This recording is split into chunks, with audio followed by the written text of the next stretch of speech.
welcome to In the Sulky. I'm Justin Horowitz, guest hosting tonight with my special guest, Henrik Lundell, 41-year-old native of Sweden. Henrik, thanks for being with us tonight. Thank you for having me. Henrik, you know the next win you have will be number 100. How'd you get started in harness racing back in Sweden? I started when I was 19 years old. I came fresh out of school. I hadn't worked with horses before.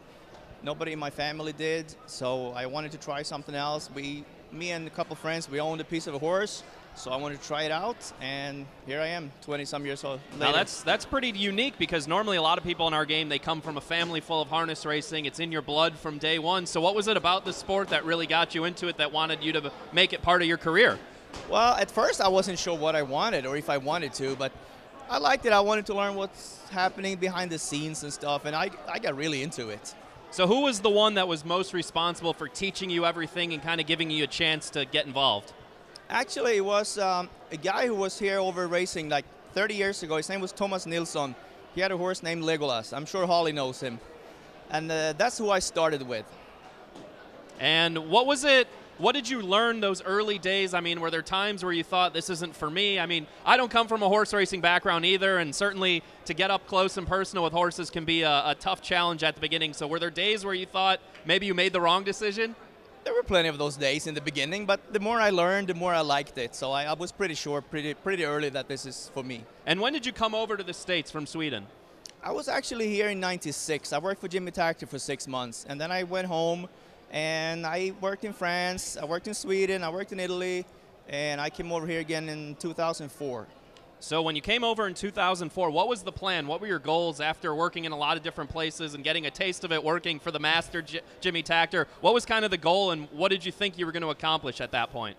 Well, I kind of felt that I wanted to come back here and like train young horses again, and you know, I was in Florida for 6 months, and then I started working for Joie de Vie Farm back in 2005, and I stayed with them, and I've been there ever since. And Joie de Vie Farm, you train basically exclusively for them. Tell us about that relationship, how that started, and how that's gone. Obviously, it's gone well. You're still with them now. Yeah, I'm still with them after X amount of years, and I was the assistant trainer first for Paul Buer, then for Oyvind Hegdahl, and now I've been training for them since 4 years back, I think, and we have a lot of broodmares on the farm. I take care of the racing part of it, and right now we have 11 horses in the barn. So you have 11, and are they all race horses? Are they all mares? Do you have some babies do you get to train also?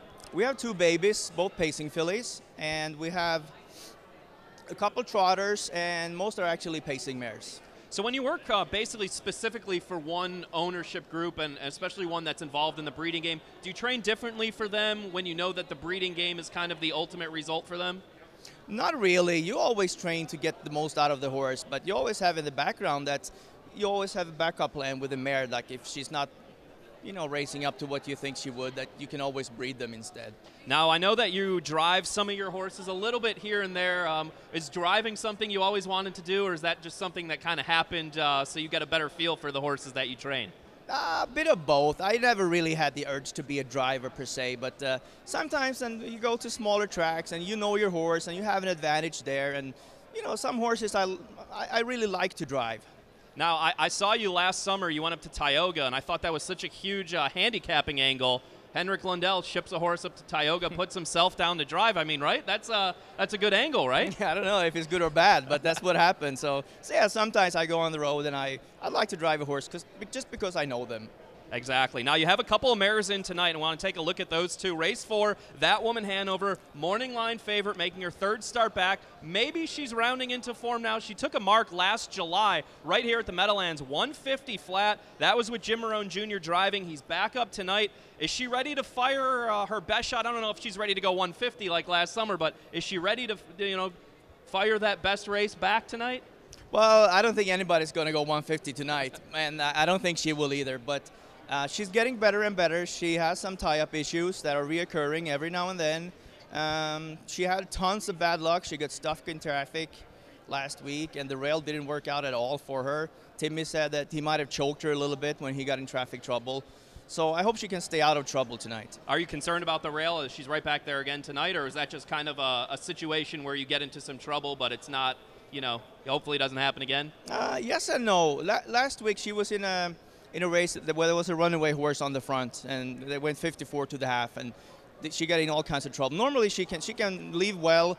She always races well on the front, so I'm hoping she can stay out of trouble. Now, race 9 tonight, Clearview Hanover, who's been unbelievably sharp, wins in 3 of her last 4. But before we talk about her chances tonight, we have to go back in time. We saw her win last week, just held on so gamely with Tim Tetrick. This was a really huge performance to hold on and lead. What are you thinking here when it looks like she's about to get passed and you've got In It to Win a Fortune right behind her, too? Yeah, she was loaded in the pocket, and he never got any racing room, or it might have been differently, but also, Gwynnie J and Clearview, they've had some battles, and they're always right next to each other there. Absolutely, but this horse needs to be talked about because her career was almost over more than a year ago. We almost didn't see her get to race as well as she's been racing. Tell us what happened to her. That's correct. She had a nasty abscess in the hind foot, in her left hind hoof, and we sent her to the clinic, Mid-Atlantic Clinic, and they did a lot of work on that, and they cleaned it up, and they actually took a lot of pus and stuff out there. There you can see for yourselves. And, you know, when you see a foot look like this, you don't really think about when she's next going to race. We were like worried she wasn't going to race at all, and it took a while to get her back too. Well, you know, for people, especially handicappers, some people who don't know everything that goes on behind the scenes in this sport, all the work that it took to have that kind of problem and now get her back to racing as well as she was, what's that process like when you go to the barn every single day and you know this mare is so talented, but you've got to deal with something like that? Yeah, well, you know, she was also an aged mare. She was, you know, going on her 6th year. She was turning 6 there, and you know you don't have the stake races to pressure you, and you don't have a timeline that you have to meet or a deadline. So, you know, we let her take her time, and we'll let her get back and healthy because we know she always gives you 100%, this mare.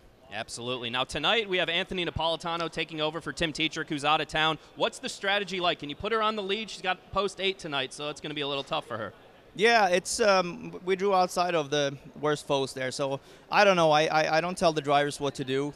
I don't like to be told what to do myself. So you know, you got to have a strategy, but you also have to have a plan B. And she's very versatile. She can go on the front. She's also won from behind here plenty of times, coming home 26 seconds, so she can do it either way. Now, for anyone who follows you on social media, Facebook, Twitter, everyone knows that off the track, Henrik Lundell loves 2 things, the New Jersey Devils and food. So tell us about where those 2 loves develop from. Yeah, I don't know which one is 1 and 1A there, but yeah, I'm a huge Devils fan. No surprise to anybody there. And it was actually when I first started working here, Paul Buer, he took me to a Devils game, and I was glued to the Devils after that. And, you know, everybody loves food, and I love nice food, fine restaurants, and I tried to cook some myself, and I actually realized that I really love it. I've seen some of those food pictures you post, and that looks pretty good. What's like the house specialty at Lundell's house? I don't know what the specialty is. Maybe beef Wellington. It's a very complex dish, but it's very good too. That sounds good to me. Well, Henrik, I appreciate you coming and talking to us. One of the good guys in the sport, Henrik Lundell. 2 shots tonight to get career win number 100. Good luck tonight. Thanks for joining us. Thank you very much for having me. That's Henrik Lundell, my guest in the Sulky. Coming up, Jen Bongiorno and Gary DeLeo get you set for tonight's action.